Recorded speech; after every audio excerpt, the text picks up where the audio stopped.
Welcome back to Cinematic Music Production Tips. Today I want to talk about how I work with sample libraries that have multiple microphone positions. But first I have to say that this is a relatively complex approach and probably not suitable for everyone. Still, I am hoping that some of these ideas can help you find your own ideal workflow. My approach has four main goals. Number one is to work with MIDI instruments the same way you would work with real multi-channel recordings.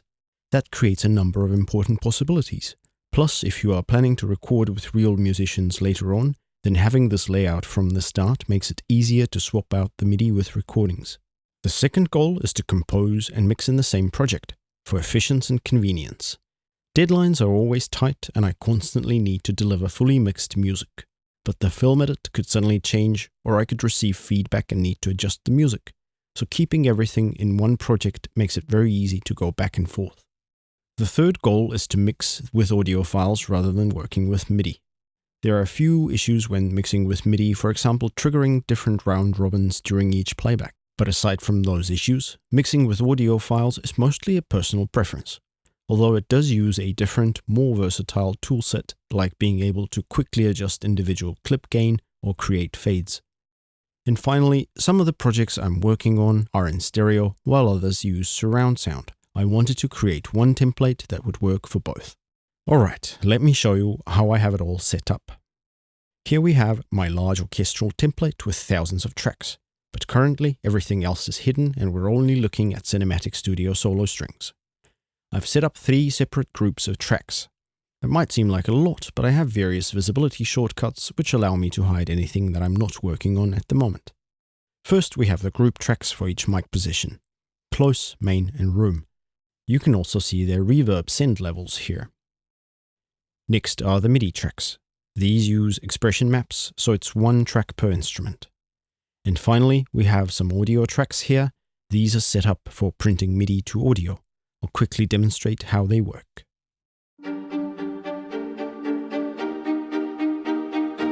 And once I have the audio printed, I can mute the MIDI tracks and hide them. For these print tracks, I have the audio from the MIDI instrument routed so that each close mic gets their own separate channel, while main and room mics are summed per library. This closely resembles the channel layout of a real recording session. I grouped the room and main mics together because there's usually no processing that I need to do to these microphone positions on a per instrument basis. In the very rare case that I do need to adjust something, there are a couple of ways of dealing with that too. But that's something for another time. Alright, let's look at some examples of what's possible when microphone positions are separated. First, let's talk about reverb. The most common way to use reverb with samples is to either use a plug-in insert or a send to a separate effects bus. In either case, the same amount of reverb is added to each microphone position. But if you separate your microphone positions by having multiple outputs from each instrument, you now have the possibility of controlling how much reverb is added to each microphone. This can be very useful. For example, let's say you want to add a considerable amount of reverb to a solo violin, but you also want to keep an up-close, focused and detailed sound. You would definitely want a fair amount of close mics to keep that focused character. But if you added a lot of reverb to the entire instrument, including your close mic, then you could end up creating a somewhat confusing sonic blend, something that sounds quite washy and gets pushed more into the background by the excessive reverb. Here's what it sounds like with the same amount of reverb added to all mics.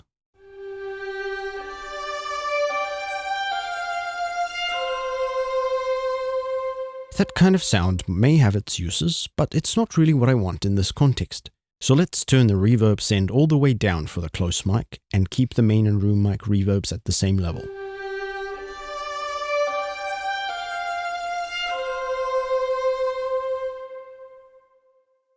Second example, EQ and other processing. Similarly to reverb, most of the common setups apply EQ and other processing to the entire instrument and therefore to all microphone positions equally. But this kind of approach can lead to applying more processing than you really need.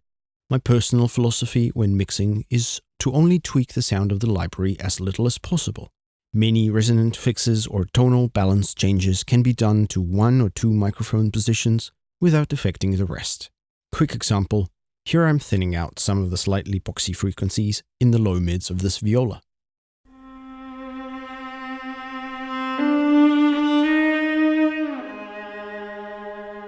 Only applying this EQ to the close mic perspective gets me where I want to be, and has one further benefit. I'm not really changing the way the room responds, the actual sound of the room ambience, as the close mic is mainly the direct sound from the instrument and contains very little room ambience. And there could be a situation where the opposite approach could work.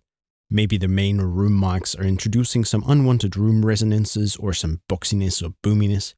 Now I could remove those, per mic position, only where needed without messing with the direct sound of the instrument in the close mics. And a third example, automation. Automating mic balance might not seem very important because many people set their mic balance and never touch it. And in many libraries you can automate mic balance via MIDI-CC, so there is a good alternative approach available. But I like to have a visual reference of my mic balance right in front of me, and I find it quicker and easier to use volume automation lanes to tweak the balance. I find it especially handy for any kind of sudden or constantly changing automation.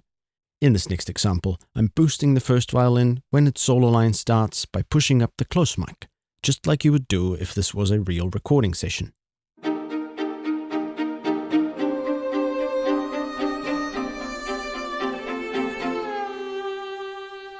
In the near future, I will make a separate video that will show how I route the audio from Contact via VE Pro and the necessary bussing in Cubase or Nuendo. This video will be a sort of a little update to my Cubase template tutorials from 2017. But that's all for this time. Thanks for watching.